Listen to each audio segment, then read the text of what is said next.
आज हम लोग पीजीटी कॉमर्स के लिए स्टार्ट कर रहे हैं अकाउंटिंग टैक्सेशन। जो फर्स्ट आप लोगों को यूनिट फर्स्ट बोलिए या टॉपिक फर्स्ट बोलिए, क्योंकि 3 पार्ट में सिलेबस को बांटा है। वैसे बोला जा सकता है 4 पार्ट में।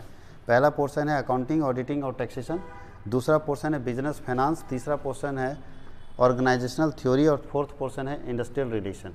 ये 4 पोर्शन में अलग अलग बांटा है। उसके अंदर फिर सब टॉपिक डाल दिया, लेकिन 4 अलग अलग लॉजिक है जिसका दुनिया एक दूसरे से बिल्कुल अलग है। तो हम लोग उसमें आज पढ़ने वाले हैं अकाउंटिंग, ऑडिटिंग एंड टैक्सेशन में फर्स्ट हम लोग जो पढ़ रहे हैं, इसको यूनिट अगर 1 बोल दिया जाए तो इसके अंदर 3 चीज़ पढ़ना है। अकाउंटिंग पढ़ना है, ऑडिटिंग पढ़ना है एंड टैक्सेशन पढ़ना है। और इसके अंदर जो हम लोग पढ़ रहे हैं अभी जो स्टार्ट कर रहे हैं वो अकाउंटिंग स्टार्ट कर रहे हैं, जिसमें ए नंबर टॉपिक दिया है। टॉपिक ए करके लिखा हुआ है accounting as a financial information, as a financial information.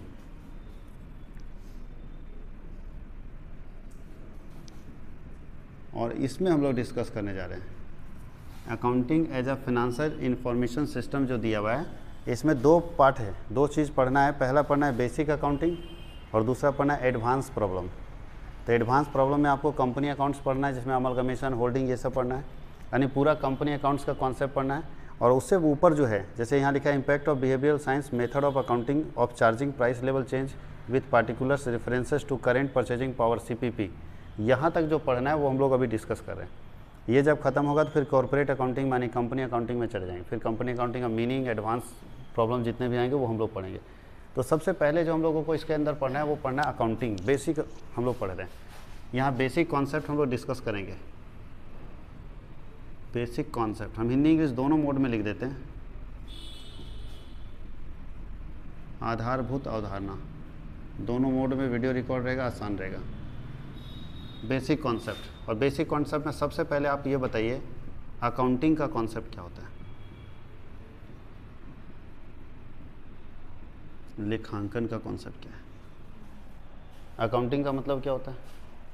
तो 2-3 बात हम लोग पहले भी पढ़ चुके हैं, कुछ क्लास पहले हुआ था, लेकिन आज हम लोग सब शुरू से शुरू करते हैं।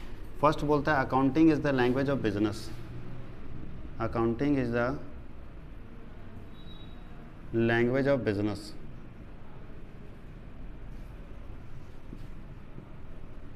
लेखांकन व्यवसाय की भाषा है। और एक बात और पूछा जाता है, money is the language of accounting.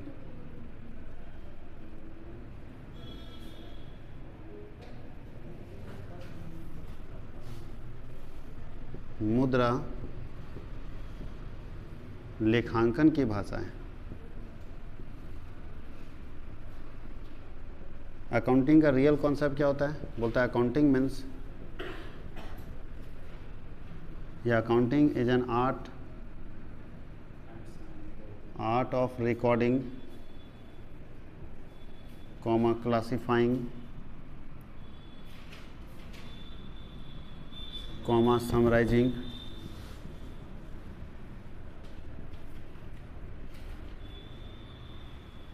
Comma analysing,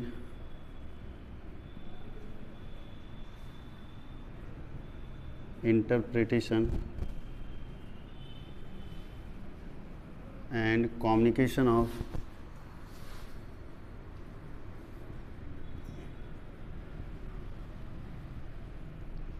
financial nature transaction, financial nature transaction। बोल क्या रहा है, लेखांकन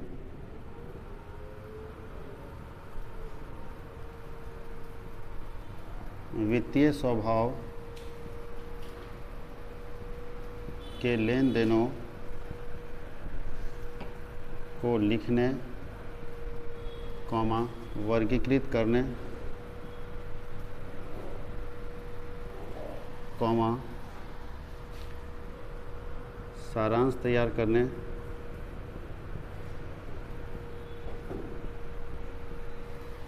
कॉमा विश्लेषण करने,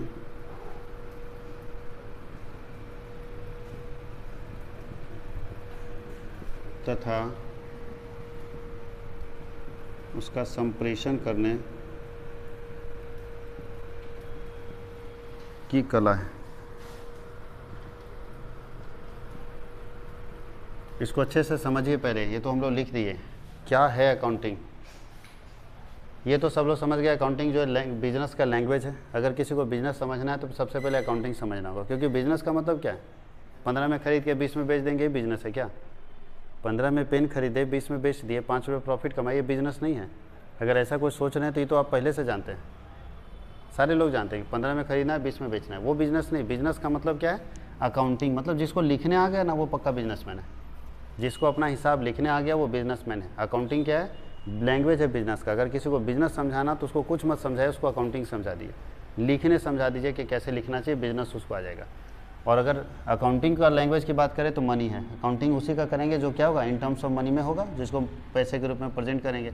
अब नीचे देखिए जो अकाउंटिंग का मेन काम है, अकाउंटिंग के अंदर क्या क्या करेंगे? सबसे पहला है रिकॉर्ड करेंगे, लिखेंगे। कौन से ट्रांजेक्शन्स को? फाइनेंशियल नेचर ट्रांजेक्शन का मतलब ऐसे लेन देन को लिखेंगे जिसको मुद्रा के रूप में व्यक्त किया जा सकता है, मनी के रूप में प्रेजेंट किया जा सकता है, वैसे लेन देनों को सबसे पहले लिखेंगे। और लिखने के बाद क्या करेंगे? क्लासिफिकेशन। अच्छा लिखना समझ रहे हैं ना, जर्नल बनाना, सबको एक जगह पे पोस्ट कर दिए। तो क्या लगता है कि अकाउंटिंग में सिर्फ जर्नल बना देने से या लिख देने से, बिजनेस में हिसाब किताब को लिख देने से सब कुछ क्लियर हो गया? नहीं, लिखने से कुछ नहीं आपको पता चलेगा।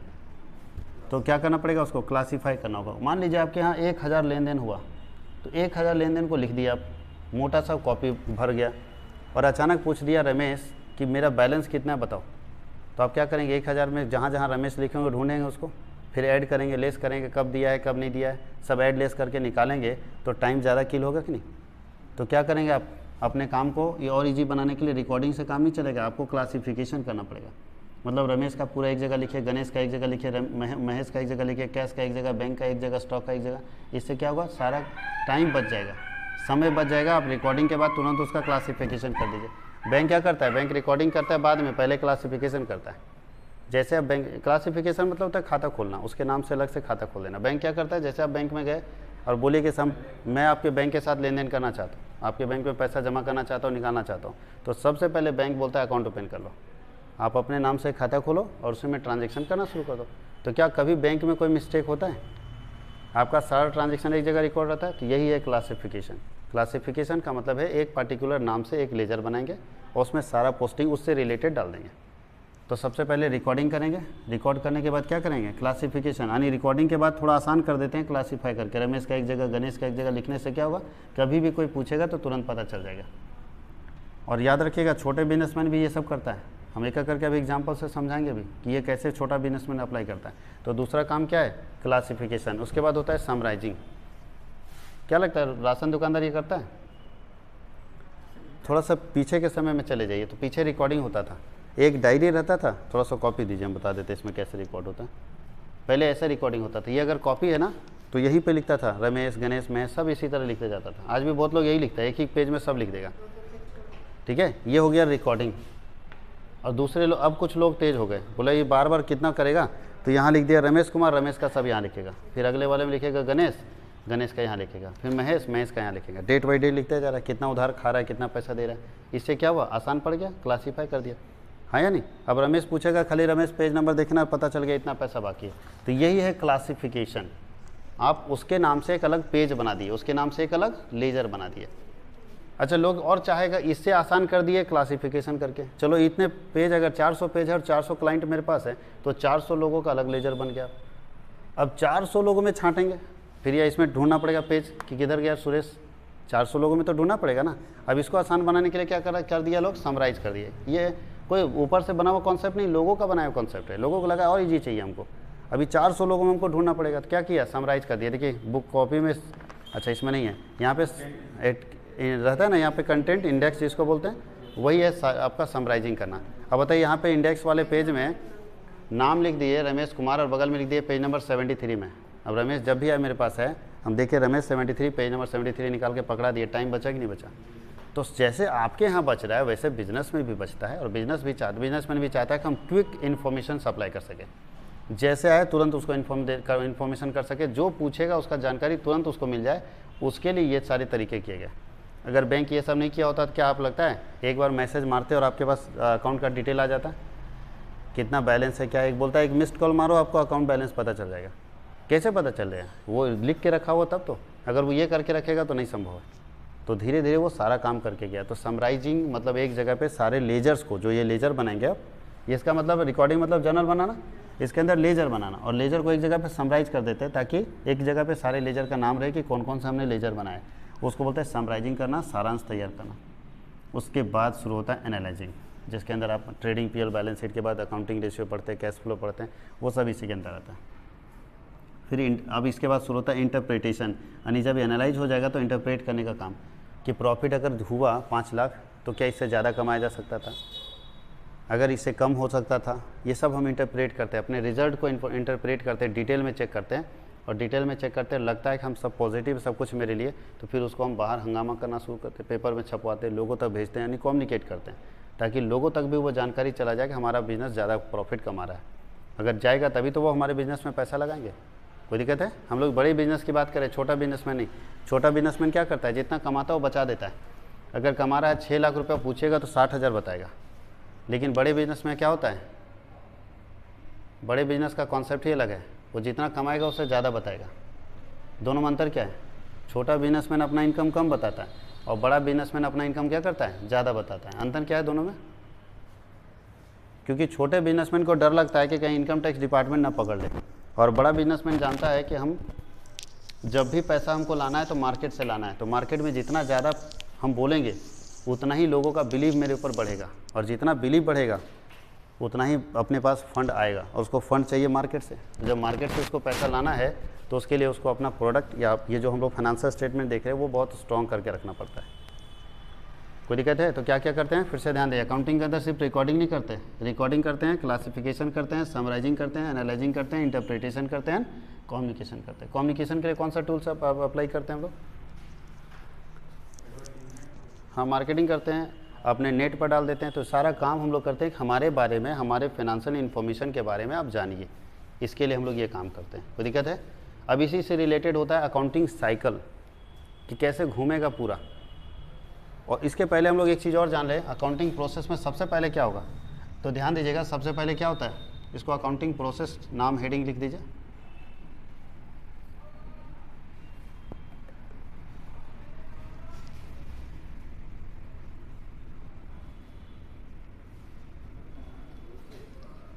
लेखांकन प्रक्रिया। सबसे पहले क्या होता है, इसको लेखांकन प्रक्रिया बोले या और करके इसको अकाउंटिंग साइकिल भी बोलते हैं।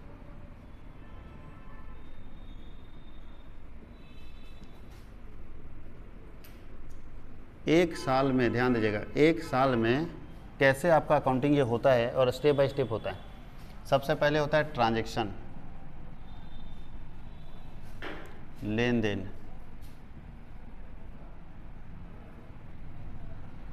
लेन देन के बाद बनता है जर्नल।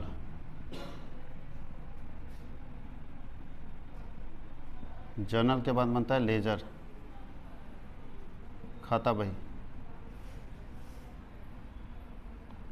लेजर के बाद बनता है ट्रायल बैलेंस। ये मेरा पूरा गोल तो नहीं हो रहा है, साइकिल जैसा नहीं बन रहा है, लेकिन समझ जाइएगा कैसे ही बनता है। तलपट। इसके बाद बनता है trading and PL account. PL means profit and loss account. Trading and PL बनता है।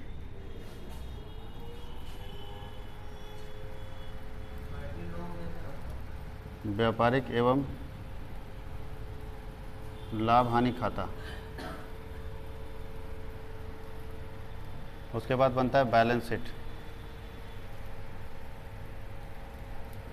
स्थिति विवरण, और तब बनता है ट्रांजैक्शन। देखिए इधर ध्यान दीजिए सारे लोग, जो हम लोग वहाँ लिख रहे थे आराम से लिखिएगा, पहले समझ लीजिए, लिखने के लिए समय आपको पूरा मिलेगा। सबसे पहले ट्रांजैक्शन, ट्रांजैक्शन के बाद क्या बनता है, जर्नल, जर्नल के बाद क्या बनता है, लेजर, फिर ट्रायल, फिर ट्रेडिंग पीएल, बैलेंस शीट, और फिर ट्रांजैक्शन शुरू। एक साल के अंदर इतना काम करना है, एक साल के अंदर इतना ही काम करना है, ठीक है। अब कुछ बिजनेसमैन ऐसे होते हैं जो जर्नल फॉलो करते हैं, कुछ बिजनेसमैन ऐसे होते हैं जो ये बाईपास पकड़ के लेजर में पहुंचते हैं। ये बाईपास में क्या बनता है, सब्सिडरी बुक बनता है, सब्सिडी बुक, सहायक बही, सहायक बही बनाता है। क्लियर? सब्सिडीज बुक बनाता है। फिर हम लोग लिखेंगे कि कौन कौन सा सब्सिडी बुक होगा। यानी दो तरीके हैं, एक तरीका है जनरल वाला तरीका और एक तरीका है सब्सिडी बुक वाला तरीका। आपको ध्यान ये देना है कि जो बिजनेसमैन छोटा होगा, जिसके यहाँ कम ट्रांजेक्शन होंगे, कम लेन देन होता है, 50 लेन देन हो रहा है, 100 लेन देन दिन भर में हो रहा है, वो चाहेगा तो ये तरीका पकड़ सकता है, जनरल बना सकता है। लेकिन जिस बिजनेसमैन के यहाँ ज़्यादा लेन देन होता है वो क्या करेगा? अब जिसके यहाँ 10,000 लेन देन हो रहा है एक दिन में, कितना आदमी रखेगा जनरल बनाने के लिए? तो ज़्यादा स्टाफ रख नहीं सकता, तो उसके लिए ऑप्शन है क्या? सब्सिडी बुक ऑप्शन है। वो सब्सिडी बुक बना के काम चला सकता है। अब बताइए बैंक में कितने लेन देन होते होंगे दिन भर में, तो क्या जनरल बनवाते रहेगा सबका? तो ध्यान देना है, छोटे जो बिजनेसमैन होंगे जिनके यहाँ कम लेन देन होता है वो बनाते हैं जनरल, और जितने बड़े बिजनेसमैन होंगे जिनके यहाँ ज़्यादा लेन देन होता है वो बनाते हैं सब्सिडी बुक सहायक भाई। तो यहाँ लिख देते हैं, ये कौन बनाता है? हाँ, लार्ज बिजनेसमैन लिख देते हैं, याद रहेगा। ये बड़ा बिजनेसमैन बनाएगा, और ये कौन बनाएगा? हाँ, स्मॉल बिजनेसमैन। याद रखिएगा इस चीज़ को, पूछा जाता है बहुत बार। ये छोटा बिजनेसमैन बनाएगा, ये बड़ा बिजनेसमैन बनाएगा। बड़ा और छोटा से नहीं है, लेन देन किसका ज़्यादा हो रहा है। अगर लेन देन आप छोटा है लेकिन लेन देन खूब हो रहा है तो आपको यही बनाना पड़ेगा। और अब के यहाँ लेन देन ज़्यादा हो रहा है, ठीक है, तो ये बनाएंगे, और कम हो रहा है तो जनरल बनाएंगे, याद रहेगा। और बाकी इधर तो सारा लोगों को बनाना होगा, चाहे कोई भी बिजनेस हो। अब एक बात बताइए, ये जो अकाउंटिंग साइकिल होता है वो इस साल भर में एक बार मूव करता है। तो दो तरह का अकाउंटिंग पीरियड होता है, हिसाब किताब लिखने का दो पीरियड होता है। पहला कौन सा अकाउंटिंग पीरियड है? अकाउंटिंग पीरियड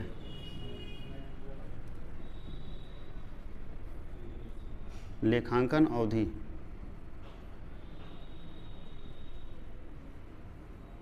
पहला पीरियड को हम लोग बोलते हैं कैलेंडर ईयर, कैलेंडर, इसको कैलेंडर वर्ष बोलते हैं। बताइए कैलेंडर वर्ष कब से शुरू होता है?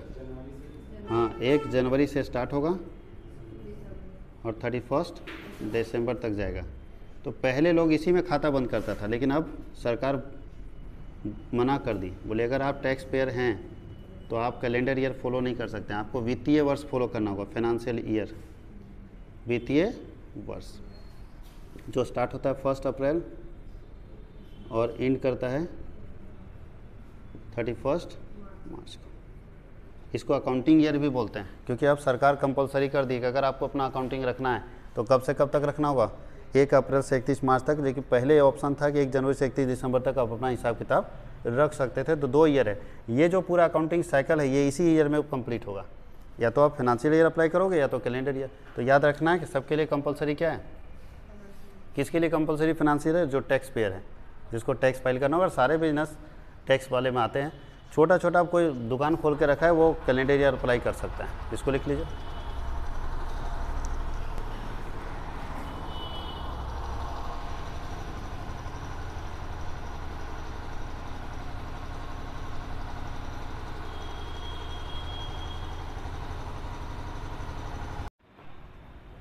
अब हम लोग देखेंगे सब्सिडी बुक क्या है और कितने तरह का। कोई दिक्कत नहीं। सब्सिडरी बुक, और सारे सब्सिडी बुक को कौन कब बनेगा ये ध्यान देना है। सहायक वही कौन बनाएगा? जिसके यहाँ ट्रांजैक्शन ज़्यादा होता है या कम होता है? ज़्यादा होता है। अब उनके लिए ट्रांजैक्शन को रिकॉर्ड करना जनरल में पॉसिबल नहीं है, तो वो अपने यहाँ सब्सिडी बुक बनाएंगे। सबसे पहला सब्सिडी बुक होता है, टोटल 8 सब्सिडी बुक होते हैं। तो पहला सब्सिडी बुक होता है कैश बुक, रोकड़ बही। कौन बनाएगा रोकड़ बही? ध्यान दीजिएगा, इसमें क्या रिकॉर्ड होगा? रोकड़ बही में क्या रिकॉर्ड होगा? Only cash transaction, only cash transaction, यानी केवल नगद लेन देन। पहले समझ लीजिए फिर आराम से लिखते जाइएगा।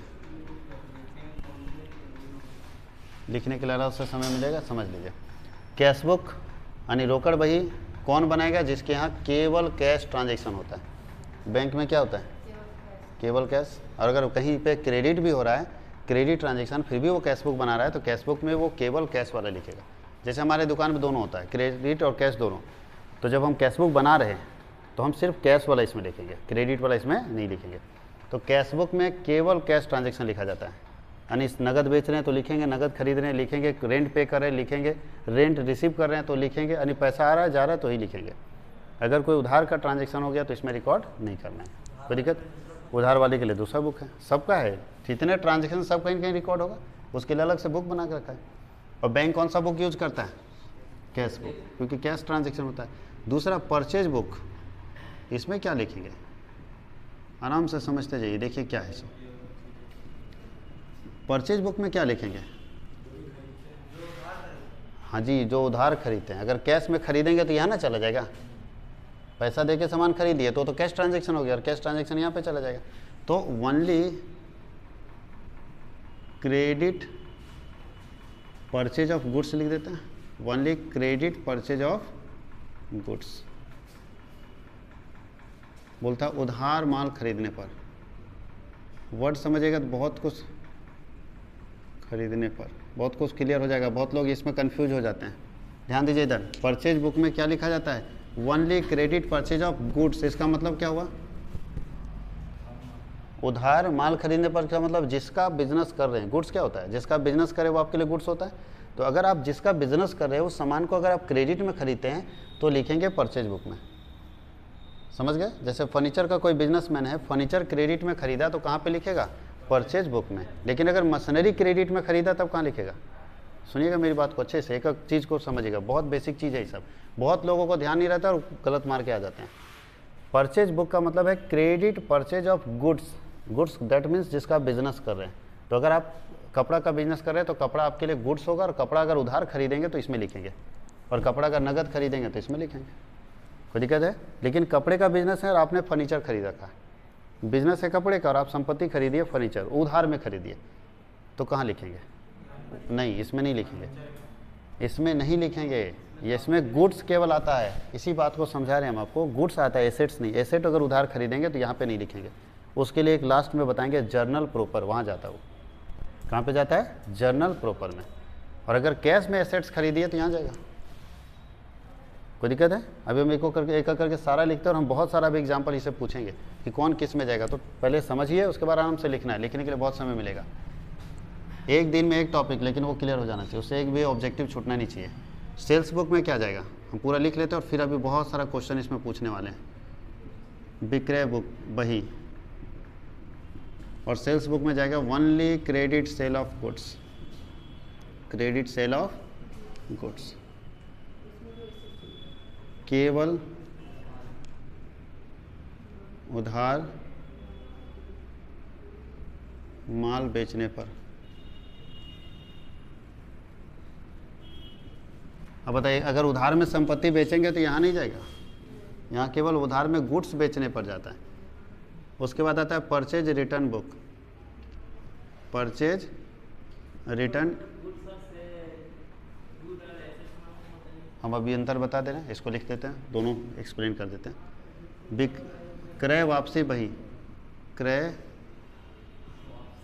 वापसी बही। अगर आप सामान खरीदे, अगर आपने सामान खरीदा, परचेज किया, और सामान एज पर सेटिस्फेक्शन जैसा आप चाहे थे वैसा नहीं मिला, तो जब हम कोई सामान खरीदते हैं और हमारा नीड के हिसाब से, हमारी आवश्यकता के हिसाब से नहीं रहता है, या कुछ टूट जाता है, डिफेक्ट हो जाता है, तो हम उस सामान को क्या करते हैं? वापस कर देते हैं। तो जब परचेज किया वो गुड्स हम रिटर्न करेंगे, तब हम लोग कौन सा बुक बनाएंगे? परचेज रिटर्न बुक बनाएंगे। कौन सा बुक बनाएंगे? परचेज रिटर्न बुक बनाएंगे। कोई दिक्कत किसी को? परचेज किया हुआ जब गुड्स हम लोग रिटर्न करेंगे तो बनाएंगे परचेज रिटर्न बुक। तो लिखिए, इसमें रिकॉर्ड होगा return of purchase, return of purchase.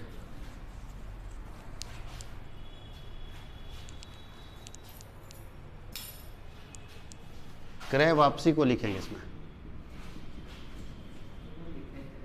क्रय वापसी को। कोई दिक्कत है? इसमें क्या लिखेंगे?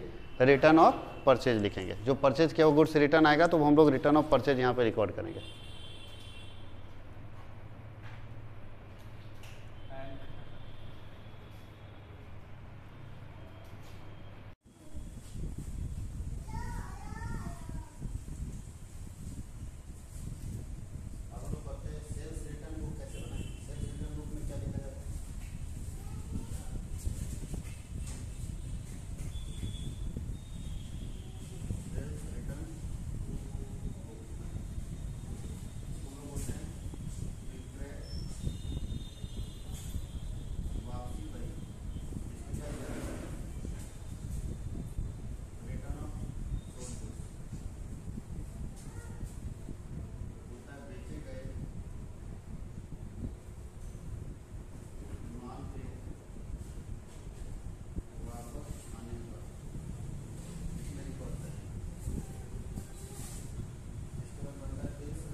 लेकिन क्लोजिंग स्टॉक का टैक्स के हिसाब से वैसा रूल्स है।